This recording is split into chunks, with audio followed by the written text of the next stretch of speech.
और तकरीबन 8,000 सजेशंस का रिकॉर्ड बनाया गया। उसके बाद डिजाइन टीम ने बिग एंड बिगर के नाम से 2 डिजाइन तैयार की। इसका नाम फोर्ड एक्सेल रखा गया।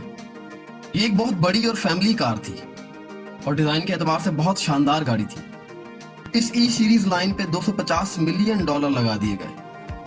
बेतहाशा मार्केटिंग कैंपेन्स चलाई गईं और हर चैनल पे अमेरिका के इस कार को प्रमोट किया गया। इस कंपनी और टीम का ये प्लान था कि हम गाड़ियों की लाइन में एक रेवोल्यूशन लेकर आ जाएंगे। दोस्तों यहाँ पर आपको एक बात बताते चलें कि बिल गेट्स के फेवरेट केस स्टडीज में से एक केस यही था कि how a big product can feel. बदकिस्मती से 1958 में जब ये कार लॉन्च की गई तो उस वक्त स्टॉक मार्केट जवाल का शिकार आ गई। फोर्ड ने जिस दरमियानी तबके को टारगेट किया था वो तबका उस वक्त इतनी बड़ी और महंगी कार खरीदने से 4 कदम पीछे ही रहा। अब कंपनी को 25 करोड़ की लागत का कुछ हिस्सा तो कवर करना था, लिहाजा उन्होंने अपनी गाड़ियों के रेट ही गिरा दिए, क्यों वो जाकर 57% सेल हासिल कर सके। यहाँ फोर्ड की टीम की गलती ये थी कि मुल्की हालात को सामने ना रखते हुए एक महंगी प्रोडक्ट मार्केट में लॉन्च की गई, जो कि एक गलत टाइम था। दोस्तों अगर मैं इस कंपनी का मालिक होता तो जरूर इस टीम को छितर मारता, क्योंकि ये ई सीरीज तो बर्बाद हुई सो हुई, पर कंपनी का नाम मार्केट में बहुत नीचे आ गया था। Number 5, new Coke. दोस्तों न्यू कोक की वजह से कोका कोला कंपनी को $34 मिलियन का नुकसान हुआ, जो $3,40,00,000 बनते हैं। असल में कोक कंपनी ने पेप्सी की बढ़ती हुई मकबूलियत और सेल्स को देखते हुए उसके मुकाबले में अपनी प्रोडक्ट को चेंज कर डाला, उसका टेस्ट ही चेंज कर दिया। न्यू कोक के नाम से अपनी प्रोडक्ट लॉन्च कर दी और ये एक सिर्फ मीठा सोडा था। ये प्रोडक्ट अपने पुराने टेस्ट के मुकाबले में बिल्कुल फीकी प्रोडक्ट थी। बेवरेजेस की लाइन में सबसे अहम कमाल प्रोडक्ट की टेस्ट का ही होता है, उसके बाद डिजाइन और मार्केटिंग वगैरह, और इसी टेस्ट की वजह से ही प्रोडक्ट की मकबूलियत और सेल्स बढ़ती हैं। बहरहाल कोक कंपनी ने सोचा कि हमारी ये प्रोडक्ट न्यू कोक के नाम से ये पेप्सी की सेल्स को बीट कर जाएगी, पर ये एक बहुत बड़ी महंगी और बड़ी गलती थी।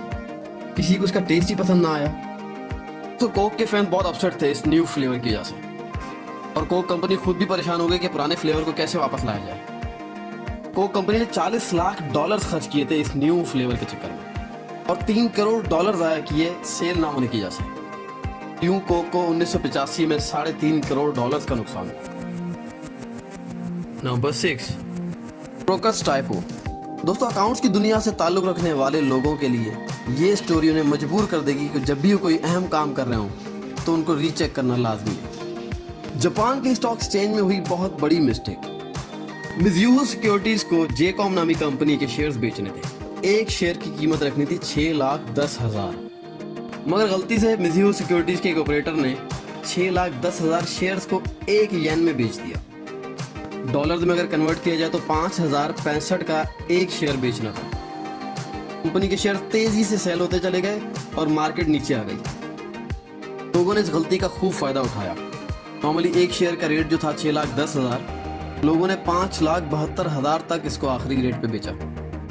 दोस्तों ये इतना सीरियस मैटर था कि जापान के प्राइम मिनिस्टर तक ने इस बात का नोटिस लिया। उन्होंने सख्ती से हिदायत की कि सेफ्टी मेजर्स ऐसे बनाए जाएं कि दोबारा ऐसी गलती ना हो। ब्रोकरेज फर्म को दोबारा से इसके शेयर्स बाय करना पड़े और इसकी स्टॉक प्राइस को दोबारा मेंटेन करना पड़ा।